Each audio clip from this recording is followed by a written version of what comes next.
تعالى بقى نحل مع بعض يا دكتور امتحان الأزهر عند حضرتك اللي نزل.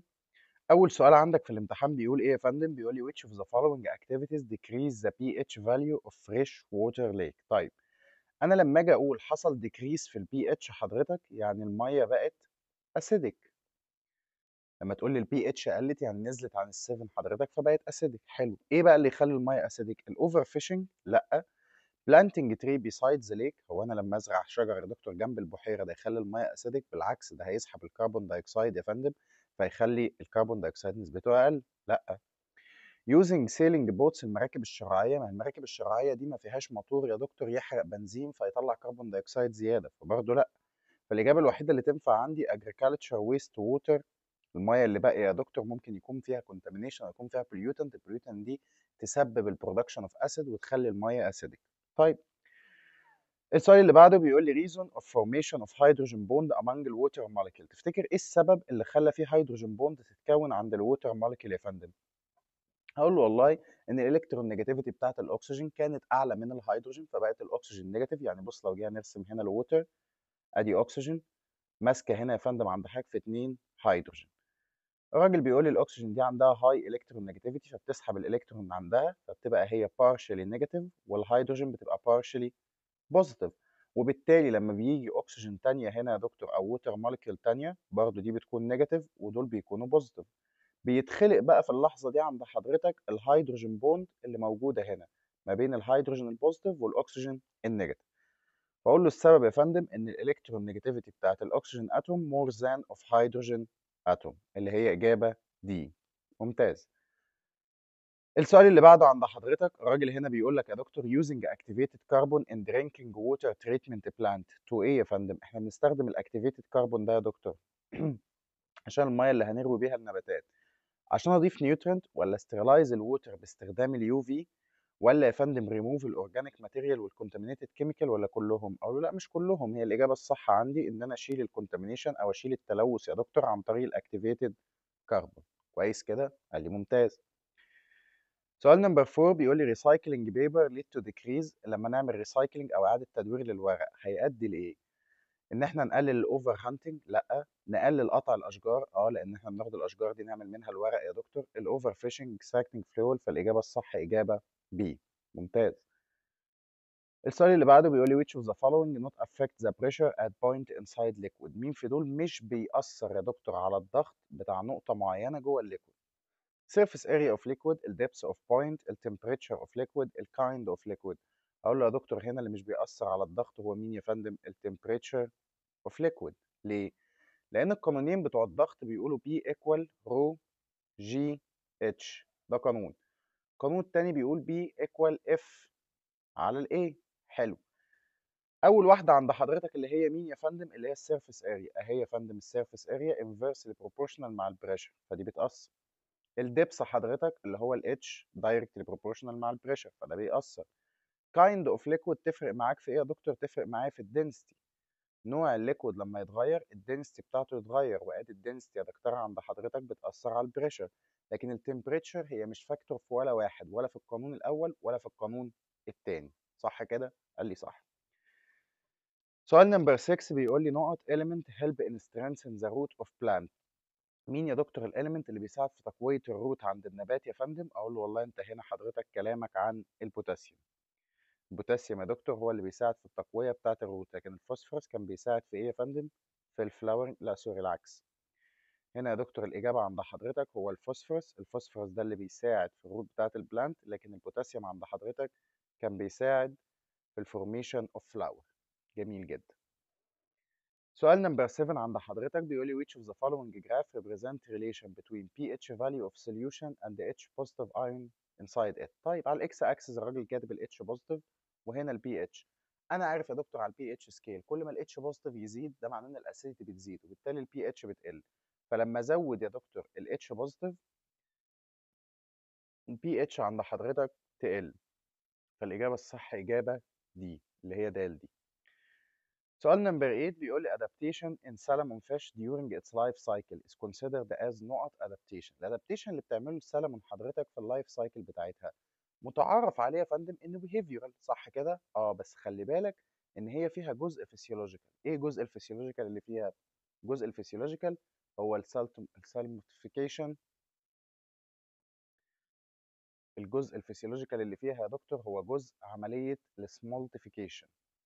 عملية السمولتيفيكيشن اللي بتخلي عنده القدرة أو بتغير نسبة السولت جواه، دي حضرتك تصنف على إنها فسيولوجيكال.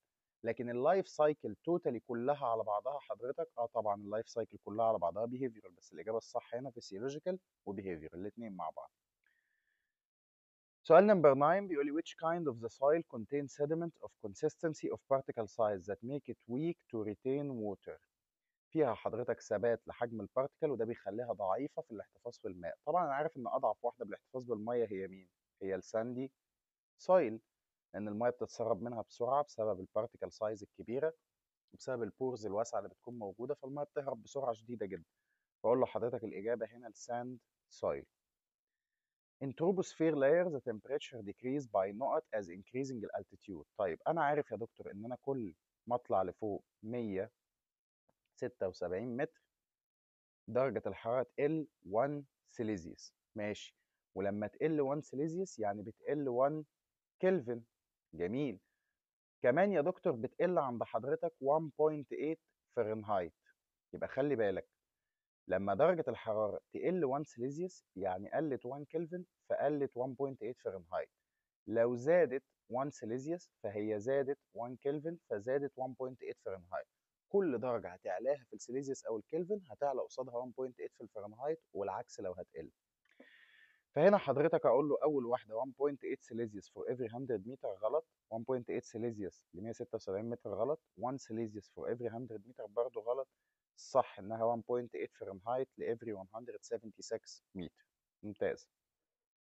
which greenhouse gas its percentage decrease النسبة بتاعته بتقل by large amount in air due to planting نتيجة إنك زرعت نباتات. والله يا دكتور أنا عارف إن النباتات هتسحب الكربون دايوكسيد، فالمنطقي إن الكربون دايوكسيد نسبته تقل لما النباتات تزيد. فأقول له الإجابة عند حضرتك كربون دايوكسيد، لأن ده من ضمن الجرين هاوس جازز. السؤال اللي بعده بيقول لي which of the following is not a way to protect endangered species. مين في دول مش طريقة يا دكتور عشان تحمي بيها الفصائل اللي في خطر؟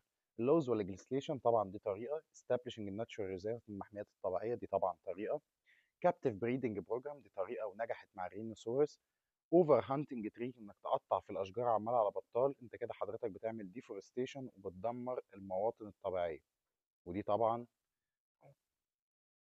طريقه غلط عشان تحافظ على الكائنات الحيه، بل بالعكس انت بتدمر المواطن بتاعتهم وبتهددهم بالانقراض. سؤال نمبر 13 بيقول لي which of the following chemical reaction is considered as reason of formation of ozone layer in stratosphere. ايه يا دكتور من الكيميكال رياكشنز اللي قدام حضرتك دي يعتبر سبب لتكوين الاوزون لاير في الاستراتوسفير؟ الرياكشن ما بين الووتر فيبر والكربون؟ لا. الرياكشن ما بين الاوزون والسلفر اوكسايدز؟ برضه لا. الرياكشن ما بين الاكسجين واليو في راديشن؟ صح. ليه بقى؟ لان تكوين الاوزون بيعتمد على ايه؟ بيعتمد على ان انت يكون عندك اكسجين جاز تيجي تخبط فيه اليو في ريز يا دكتور فيتقسم عندك لاثنين اكسجين اتوم. حلو كده؟ قال لي حلو. وبعدين الاكسجين اتوم دي تتفاعل مع O2 والاكسجين اتوم دي تتفاعل مع اكسجين موليكيول تانية، فدي ينتج عنها اوزون جاز O3، ودي كمان يا دكتور اوزون جاز O3. فهنا حضرتك بيتم الفورميشن بتاع الاوزون بناء على ايه؟ بناء على التفاعل ما بين الاكسجين وبين اليو في ريز. ممتاز. سؤال نمبر 14 بيقول لي density of ocean water depend on نقط. الدنستي بتاعت ميه المحيط بتعتمد على ايه يا دكتور؟ كميه السولت. صح، لان انا عارف في المحيط كل ما السالينيتي بتزيد الدنستي عند حضرتك بتزيد. حلو، فده فاكتور. التمبريتشر يا دكتور، لان انا عارف كل ما التمبريتشر عند حضرتك بتزيد، بس خلي بالك بين قوسين كده above 4 اكتر من 4 سليزيس، الدنستي عند حضرتك بتقل. كل ما درجه الحراره هتزيد وهبعد عن الاربعه الدنستي هتبدا انها تقل. البريشر يا دكتور طبعا البريشر. ليه؟ لان كل ما البريشر يزيد، وقلنا الكلام ده بيحصل على الاعماق العاليه في المحيط، الدنستي عند حضرتك بتزيد. فدول كلهم فاكتورز يا فندم بتعتمد عليهم الدنسيتي اوف اوشن. فاقول له الاجابه all the previous كلهم يا دكتوره صح. which ratio represent cryosphere؟ الكرايوسفير حضرتك اللي هو الغلاف الجليدي. الجليد يا دكتور اللي موجود في القطبين او حضرتك موجود على القمم بتاعه الجبال او الانهار المجمده بيمثل قد ايه؟ اللي بيمثل 2%. لان تقسيمه الميه لو جينا نبص عليها يا دكتور على سطح الكوكب كله بالكامل هتلاقي الميه عند حضرتك 97% منها سولت ووتر، ماشي، وهتلاقي يا فندم 1% فريش ووتر اللي هي ميه الانهار والبحيرات، وهتلاقي يا دكتور 2% عند حضرتك دول يا فندم بتوع الكرايسو سفير اللي هو الغلاف الجليدي، المايه اللي احنا مش قادرين نوصل لها ومش قادرين نستخدمها لانها مايه مجمده. On dissolving potassium bicarbonate in pure water، الراجل بيقول لي لو جربنا يا دكتور ودوبنا عند حضرتك بوتاسيوم بايكربونات، اللي هو ايه البوتاسيوم بايكربونات؟ KHCO3. اوكي، لما نيجي ندوب ده في الميه حضرتك الكي بوزيتيف والاتش سي او 3 نيجاتيف. الكي البوزيتيف تاخد معاها الاو اتش النيجاتيف، والاتش سي او 3 تاخد معاها الاتش البوزيتيف. فهنا يا دكتور يتكون عند حضرتك كي او اتش. هل الكي دي كانت معانا في كنبه ارابيسك؟ قال لي اه يا دكتور في ارابيسك في الكي في الاخر، اذا ده حضرتك سترونج بيز. جميل. هنا حضرتك طالع عندك هنا يا دكتور H2CO3. هل ال CO3 دي كانت معانا في كليبر كله نصه؟ لا يا دكتور، اذا ده ويك اسيد، صح كده؟ فالمفروض ان السوليوشن هيطلع عند حضرتك بيزك. البي اتش عند حضرتك هنا يا فندم هتبقى بيزك، والراجل قال لي كده فعلا، قال لي البي اتش انكريز يعني بعد ال7 يعني هتبقى بيزك، او يا دكتور اقول هتبقى الكالاين. ماشي مفيش مشكله. معنى انها بقت بيزك او الكالاين حاجه من الاثنين، ايه بقى حاجه من الاثنين يا دكتور؟ اقول له يا اما الاتش بوزيتيف قلت او الاو اتش نيجاتيف زادت. حلو. وفي حالتنا هنا السترونج بيز ده مش هيتكون، فالاو اتش نيجاتيف هتفضل موجوده يا دكتور وكميتها هتزيد، لكن الاتش بوزيتيف دي هتقل لانها هتتفاعل مع الاتش سي او 3 وتكون اتش 2 سي او 3. وبالتالي هنا هقول له بقت بيزك. ليه يا دكتور بقت بيزك؟ بسبب زياده الاو اتش نيجاتيف، عشان الاو اتش نيجاتيف ده يا دكتور زاد لانه ما مسكش مع البوتاسيوم، عشان البوتاسيوم سترونج بيز كومبليتلي ايونايز فيفضل متفكك. حلو جدا. السؤال اللي بعده بيقول لي chromatography used in نقط. الكروماتوجرافي ده يا دكتور بيستخدم في ايه؟ analyze الفولاتايل اورجانيك كومباوند في الاير سامبل، measure النيتروجين اوكسيد، measure الميركوري concentration، measuring الليد concentration. انت تفتكر الكروماتوجرافي ده يا فندم بيستخدم في ايه؟ والله يا دكتور الكروماتوجرافي ده كان بيستخدم عند حضرتك في حاجتين، بيديتكت الاير او بيكشف عن الاير وبيكشف عن الووتر، ما كانش بيستخدم في السويل خالص. طب حلو. الفولاتايل اورجانيك سبستانس كنا بنستخدمها بالكروماتوجرافي؟ قال لي اه يا دكتور كنا بنكشف عنها بالكروماتوجرافي. ده الكلام ده في حالة الهواء، صح كده؟ فدي الإجابة الصح.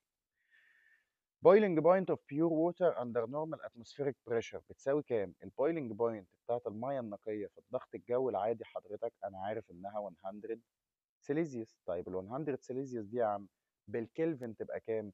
تبقى عند حضرتك 373 كلفن. وبالفahrenheit يا دكتور تبقى كام؟ وبالفahrenheit تبقى 212 فahrenheit، صح كده؟ فأنا هختار الإجابة الصح عندي إجابة سي. ده بالقانون بتاعه وده حضرتك بالقانون بتاعه. ده القانون بتاعه إنك لو عايز التمبريتشر بالكلفن تجيب التمبريتشر بالسيليزيوس بلس 273 هنا. طب وهنا؟ هنا القانون بتاعها التمبريتشر بالفahrenheit يا دكتور equal 9 over 5 times التمبريتشر بالسيليزيوس بلس 32. لما تعوض في القانون ده هتطلع معاك ال 100 بكام؟ 212. عظيم. سؤال نمبر 19 الراجل بيقول لي هنا يا دكتور vital process carried by animal. خلي بالك vital process carried by مين؟ animal. وبتشارك حضرتك في الووتر سايكل. والله يا دكتور انا كان عندي البيولوجيكال بروسيس اصلا بالنسبه لكل الكائنات الحيه هما اتنين. رقم واحد الترانسبيريشن، وده خروج الميه على هيئه ووتر فيبر من عند البلانت، والترانسبيريشن كانت بتحصل عند البلانت اونلي. ماشي مفيش مشكله. النوع التاني عند حضرتك وهو الريسبيريشن، والريسبيريشن ده يا دكتور كان بيحصل عند حضرتك في البلانت وفي الانيمال، الاتنين يا دكتور مع بعض، البلانت والانيمال. فانت هنا بتسالني عن بيولوجيكال بروسيس موجوده عند الانيمال، فانا هختار مين يا دكتور؟ هختار الريسبيريشن، لان الترانسبيريشن دي عند البلانت فقط، وانت سؤالك بيسأل على مين يا فندم؟ بيسأل على الانيمال. عظيم كده، جميل. solubility of carbon dioxide gas in ocean water less than by نقط from its solubility in fresh water. انا عارف ان الكربون دايوكسيد بيدوب يا دكتور في السولت ووتر زي ميه المحيط اقل من 20 ل 30% من ذوبانه يا دكتور في الفريش ووتر. فانت هنا النسبه الاقرب من 20 ل 30% هي ال 25%. صح كده؟ قال لي صح جدا. سؤال نمبر 21 بيقول لحضرتك the amount of solar radiation that reach certain location on earth depend on ايه؟ كمية السولار راديشن اللي بتوصل منطقة معينة على سطح الكوكب بتعتمد على 5 حاجات، منهم الجيوغرافيكال لوكيشن طبعا، السيزون طبعا، الكلاود كفر طبعا، الالتيتيود الارتفاع بتاعك. كل دي حضرتك كانت فاكتور تعتمد عليها كمية السولار راديشن اللي هتوصل لسطح الكوكب. جميل. Which of the following always found in second level in food chain؟ بص بقى، الفود تشين بدايتها يا دكتور الليفل الاول مع مين؟ قال لي الليفل الاول مع الاوتوترافس. مين يا دكتور الاوتوترافس دول؟ قال لي الاوتوترافس حضرتك هي الليفنج اورجانيزم اللي بتقدر تعمل فوتوسينثيز. الكائن الحي اللي يعرف يعمل فوتوسينثيز وينتج الاكل ده يبقى اسمه اوتوتراف. طب حلو. السكند ليفل بقى يا دكتور مين اللي كان بيجي يتغذى على الاوتوترافس؟ الاوتوترافس دي غالبا النباتات، اللي هيتغذى على النباتات يا دكتور بنسميه هيربيفورس. وهيربيفورس عند حضرتك اللي هم يا دكتور آكلي النباتات أو آكلي الأعشاب. دي كائنات حية بتتغذى على النباتات بس. الليفل التالت بعد كده بقى يا دكتور يجي فيه هنا نوع بنسميه كارنيفورس. كارنيفورس يا دكتور اللي هم آكلي اللحوم زي الأسد وزي النمر وزي الفهد. كل دي حضرتك حيوانات بنسميها الكارنيفورس. في معاهم نوع اومنيفورس اللي هو احنا يعني بناكل الاثنين نباتات ولحوم. لكن اللي بياكل نباتات بس اسمه هيربيفورس، اللي بياكل لحوم بس اسمه كارنيفورس. اوكي. فهتلاقي دايما في السكند ليفل عندك الاوتوترافس دول زي مين؟ زي البلانت. فهتلاقي الليفل اللي بعدهم على طول اللي بيتغذى على البلانت وهم الهيربيفورس دول يا دكتور. كويس كده. وخلي بالك الاوتوترافس او البلانتس دي يتقال عليهم بروديوسرز برضه لان دول اللي بينتجوا الاكل. بيجي بقى ياكلهم اللي بيتغذى عليهم اللي هو المستهلك للاكل. ماشي. سؤال نمبر 23 عند حضرتك بيقول ايه يا دكتور؟ keeping the plant by one of gases in its atmosphere depend on نقط. احتفاظ الكوكب حضرتك بواحد من الغازات اللي في الاتموسفير بتاعه. الغاز ده ما يهربش ويطلع في الفضاء. هو قاعد معايا اعتمادا على ايه؟ الجاذبيه بتاعت الكوكب طبعا ده رقم واحد. درجه حراره الكوكب طبعا درجه حراره الكوكب. ليه؟ لان درجه الحراره دي لو زادت، التمبريتشر دي يا دكتور لو زادت هتزود الفيلوسيتي. وما تنساش ان كل بلانت بناء على الجرافيتي بتاعته عنده فيلوسيتي معينه اسمها الاسكيب فيلوسيتي. لو السرعه وصلت للاسكيب فيلوسيتي او عدتها فالجاز ده هيهرب مش هيقعد معانا. ولذلك يا دكتور احنا بنقول ان الفيلوسيتي او السبيد دي بتتاثر بحاجتين. ايه هم يا فندم الحاجتين؟ التمبريتشر درجه الحراره، والماس بتاع الموليكيول او بتاع الاتوم. كل يا دكتور عند حضرتك ما التمبريتشر تزيد كل ما الفيلوسيتي هتزيد. وكل ما الماس يزيد كل ما الفيلوسيتي تقل، لان كل ما الوزن يتقل كل ما السرعه تبقى اقل. وكل ما الوزن ده يقل يبقى خفيف كل ما السرعه بتاعته تبقى اعلى. صح كده؟ فهو بيتاثر بالجرافيتي طبعا يا دكتور، يتاثر بالجرافيتي. يتاثر بالتمبريتشر طبعا، يتاثر بالتمبريتشر. الموليكولار ماس بتاع الجاز طبعا يتاثر. اذا الاجابه كلهم مع بعض. وخليني اقول لك على نصيحه مهمه قوي يا دكتور في الامتحان. لو لقيت الاجابه الصح اتاكد ان الباقي غلط. يعني لقيت اول واحده الجرافيتي ما تعلمش على الجرافيتي وتطلع تجري. اتاكد ان باقي الاجابات غلط، لان ممكن تتفاجئ في الاخر ان الاجابه all of the above مش اول واحده اللي انت اخترتها. اوكي ماشي. سؤال نمبر 24 بيقول لي using petrochemical compound المواد البتروكيماويه دي يا دكتور عشان نتخلص من الانسكت بيؤدي لايه؟ بلو بيبي سيندروم ولا ليفر كانسر ولا accumulation اوف سولت ولا انكريز الهيفي ميتال؟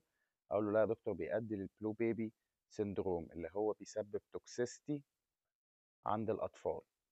توكسيستي تو انفنت بسبب التلوث اللي بيجي من البيستيسايدز اللي حضرتك بيبقى هدفك منها انك تتخلص من الانسكت. لكن بتحط الكلام ده في التربه والميه اللي بتروي بيها التربه بتتصرف للانهار ولما نيجي نشرب منها نلاقيها ملوثه.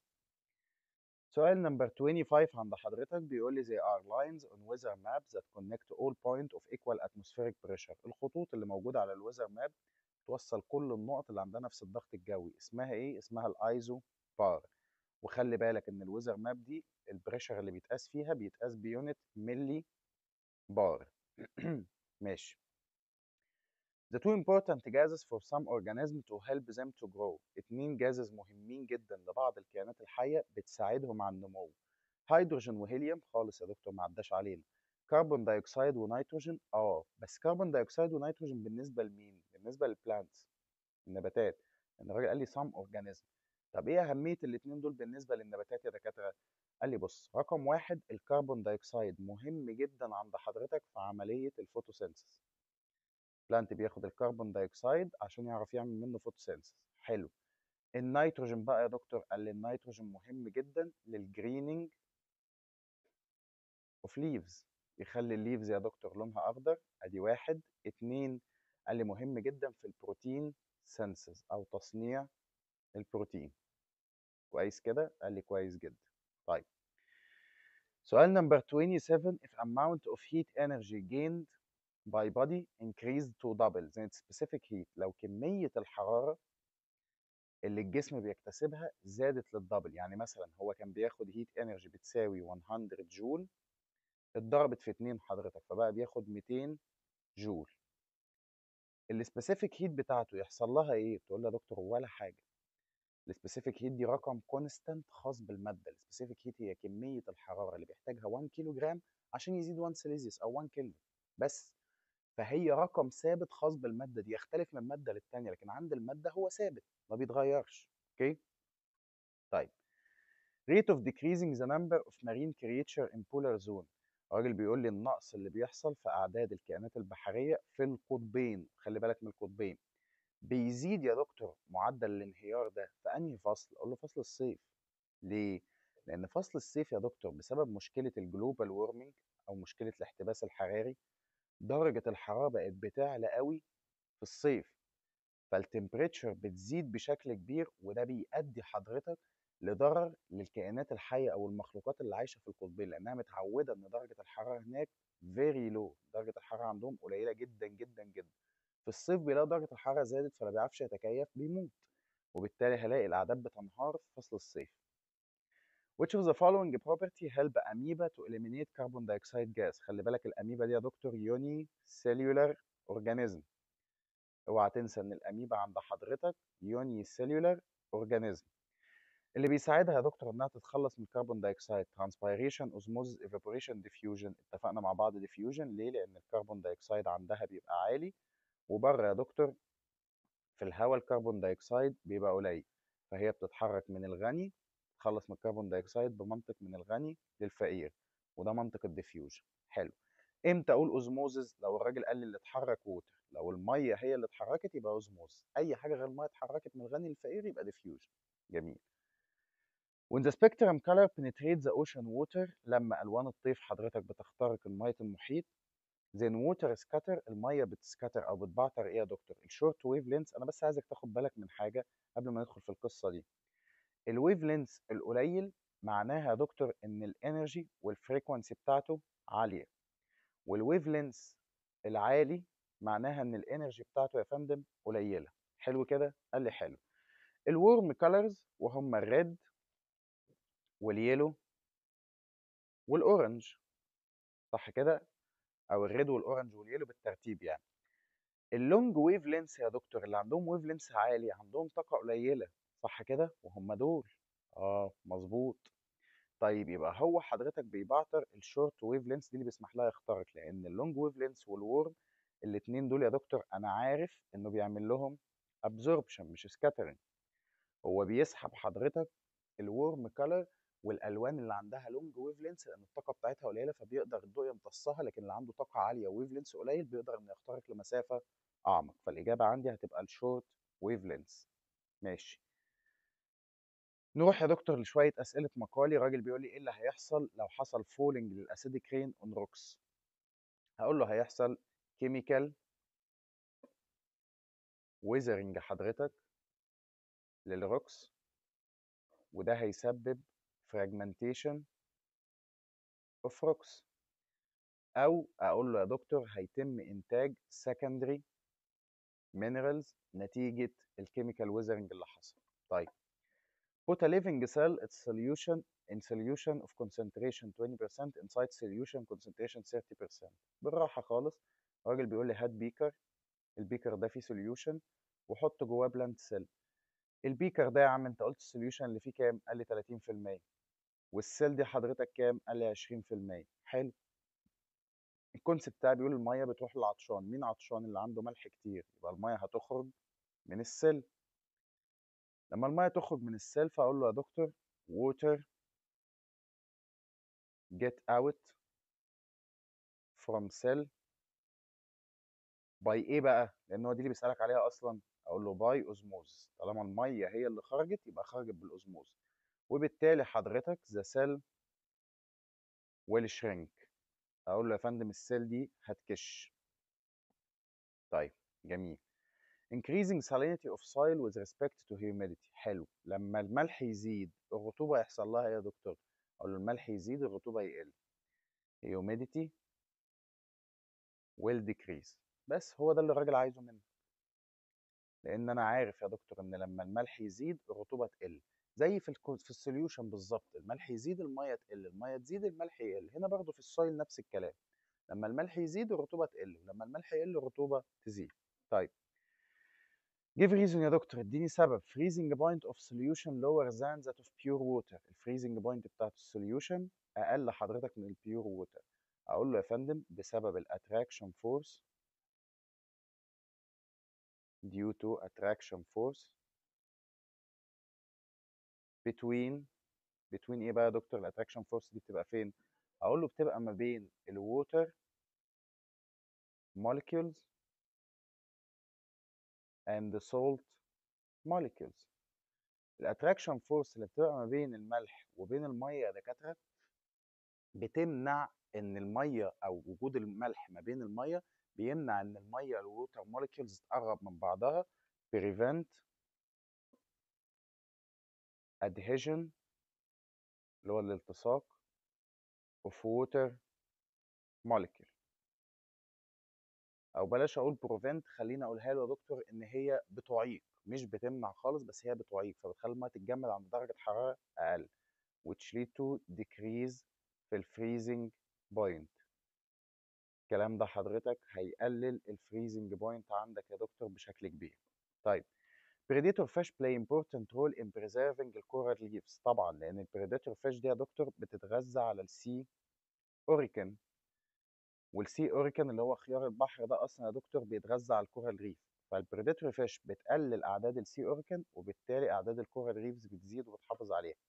لو البريداتور فيش عند حضرتك ما اكلتش السي اوريكان اعداده هتزيد بكميات مهوله، واعداده دي لما تزيد هتقلل اعداد الكورال ريفز، وبالتالي هيحصل ايكولوجيكال امبالانس. انا مش بديك اجابه نموذجيه، انا بس عايزك تفهم وانت عبر بالشكل اللي يريحك. المهم انك تحسسه انك فاهم. انا فاهم ان البريداتوري فيش دي يا دكتور بتتغذى على السي اوركان، وبالتالي السي اوركان دي هي اللي بتتغذى على الكورال ريفز. فالبريداتوري فيش بتقلل اعداد السي اوركان وبتسمح للكورال ريفز انها تعيش. لو البريداتوري فيش مش موجوده السي اوركانز هتزيد بشكل كبير، فاعداد الكورال ريفز هتنهار. كويس. هي دي الكونسبت العام بس. ماشي. سؤال نمبر 36 بيقول لي mountain climber may suffer from burst capillary in the nose. ليه؟ هقول له حضرتك لأن على الهاي altitude الارتفاع العالي زي الجبل كده يا دكتور الاتموسفيريك بريشر decrease. الضغط الجوي عندك يا دكتورة بيقل على الارتفاع العالي ده، الاتموسفيريك بريشر decrease، وبالتالي البلاد بريشر اللي جوه جسمهم will be higher than الاكسترنال بريشر.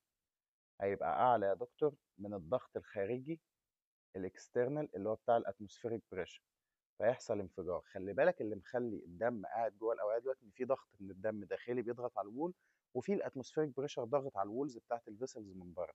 يعني عند حضرتك يا دكتور بص معايا كده، ادي هنا البلاد فيسل، الدم اللي جوه بيضغط على الوولز كده، وفي حضرتك الهواء اللي بره يا دكتور بيضغط برضو على الوولز بس اكسترنالي من بره من هنا. طول ما الاتنين دول قد بعض الممبرين تمام. لو الضغط اللي جوه زاد قوي تنفجر لبره، ولو الضغط اللي بره زاد قوي تنفجر لجوه. كويس. ده اللي بيخلي الناس لما بتطلع على الجبال فوق الضغط الجوي بيقل لكن ضغط الدم عندهم لسه عالي، فالضغط جوه بيكون اعلى من الضغط بره، وده اللي بيسبب نزيف حضرتك في البلاد كابيلاريز اللي في الانف. ولو طلع الارتفاع اعلى هيحصل نزيف داخلي وهيموتوا بشكل كبير. طيب بعد كده الراجل بيقول لي write the scientific term mass of unit volume of substance. لما قلت لي mass of unit volume يبقى انت بتتكلم عن الدنستي، لان قانون الدنستي انا عارفه mass على volume يا دكتور. فهنا الساينتفك تيرم اللي انت بتطلبه يا فندم هو الدنستي. Achieving a balance between our needs today and preserving resource and environment for future generation. ده المبدأ بتاع sustainable development يا دكتور. التنمية المستدامة انها بتهدف لان احنا ناخد احتياجاتنا من الموارد اللي موجودة النهاردة بس بدون ما نيجي على الاجيال المستقبلية. طيب ميكانيزم الطيور يا دكتور بتستنى بيه في الهواء لمدة طويلة من غير ما تحرك جناحاتها. اقول له اه فعلا ده حقيقي، والتكنيك ده اسمه الثيرمال فلايت، الطيران الحراري. ليه يا دكتور؟ لانها بتكون معتمدة على الهوت كونفكشن كارنت، الهواء السخن اللي طالع لفوق عشان كثافته اقل والهواء الساقع بينزل لتحت. فالهواء السخن اللي طالع ده الطير بيفرد جناحاته كده ويضمن انه مش هيقع لان في هواء سخن شايله من تحت. جميل. بعد كده الراجل هنا يا دكتور بيقول لحضرتك piece of aluminum of mass 420 جرام its temperature 80 Celsius dropped in container of water of temperature 20 Celsius the water temperature become 40. طيب انا عندي قطعه من الالومنيوم درجه حرارتها 80 اتحطت في ميه درجه حرارتها 20، هما الاثنين بقت درجه حرارتهم 40. حلو. ده معناها ان الالومنيوم ال 80 قلت بقت 40، صح كده؟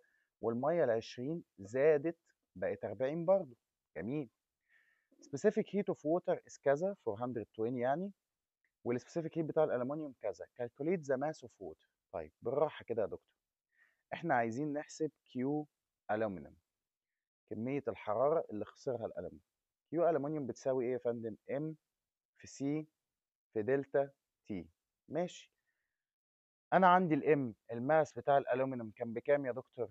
الراجل قال لي ب 420 جرام. 420 جرام دي يعني 0.42 كيلو جرام، تايمز السي بكام؟ ب 900، تايمز فرق درجه الحراره كام؟ كانت 80 بقت 40، هنا كانت 80 بقت 40. فاقول له حضرتك نيجاتيف 40 سيليزيوس لانها قلت 40. حلو. تعال نحسب بقى الكلام ده يا دكتور.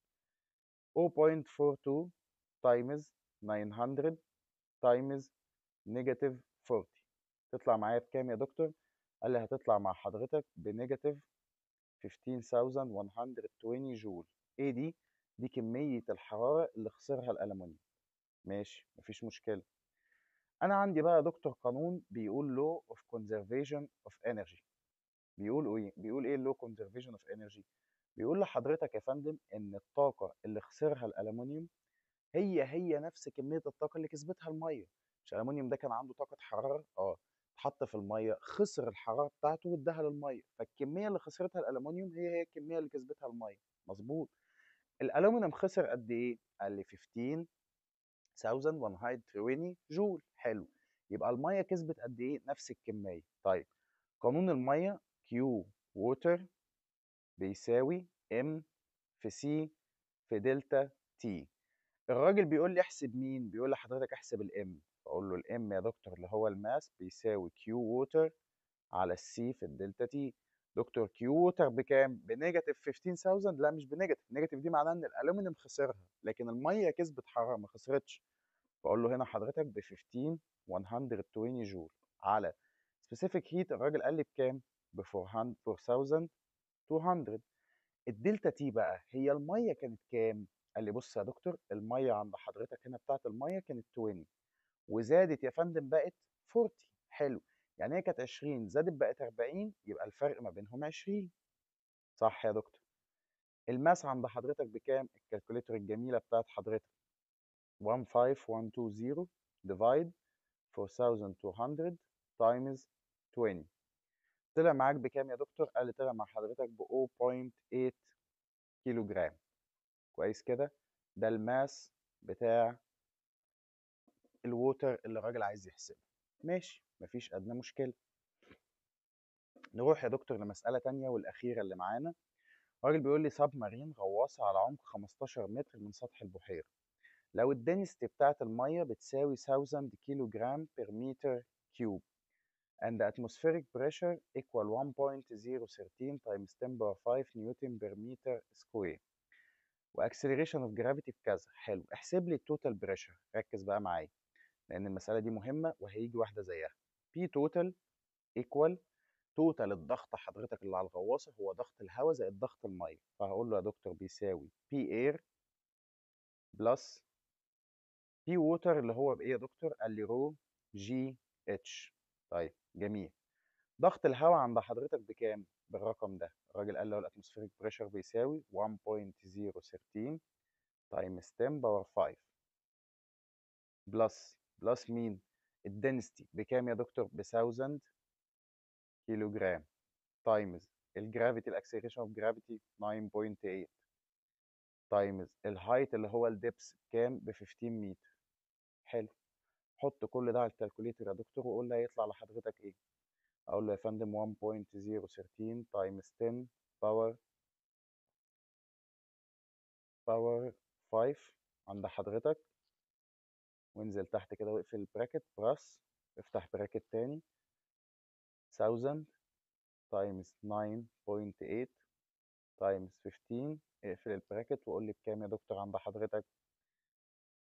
الراجل قال لي عند حضرتك يا فندم ب 248,300. ايه ده حضرتك؟ نيوتن بير متر سكوير. ده توتال الضغط يا فندم اللي موجود على الغواصة على عمق 15 متر. طيب حلو، مفيش مشكلة. عايزين بقى نحسب البريسنج فورس بعد إذن حضرتك. البريسنج فورس اللي على اريا 0.5. بريسنج فورس القانون بتاعها ايه يا دكتور؟ القانون بتاعها بيقول F equal P في ال A. طيب هي الويندو دي مش في الغواصة؟ وانت حسبت توتال الضغط اللي على الغواصة البي بكذا. البي توتال. طيب هات الرقم اللي انت طلعته ده هنا عشان نقول لك الاف بتساوي 248,300 تايمز 0.5. يبقى البريسنج فورس بتساوي كام عند حضرتك يا دكتور؟ نفس الرقم ده واعمل له تايمز 0.5 يطلع 124,150. 50 ايه بقى؟ نيوتن. مهم قوي قوي قوي يا دكتور انك تكتب اليونت عند حضرتك عشان تاخد نص الدرجة في المقال. ولغاية هنا يا دكاترة يبقى احنا الحمد لله خلصنا مراجعة ليلة الامتحان الانتجريتد ساينس. اتمنى لكم التوفيق. كانت رحلة طويلة وان شاء الله ربنا هيكرمك فيها ويجازيك الف خير. وهستناك تطمني على نفسك بعد الامتحان وتقول لي يا دكتور انا قفلت الامتحان على خير. اشوفك على خير ان شاء الله في الترم الثاني. كان معاكم دكتور علاء. سلام.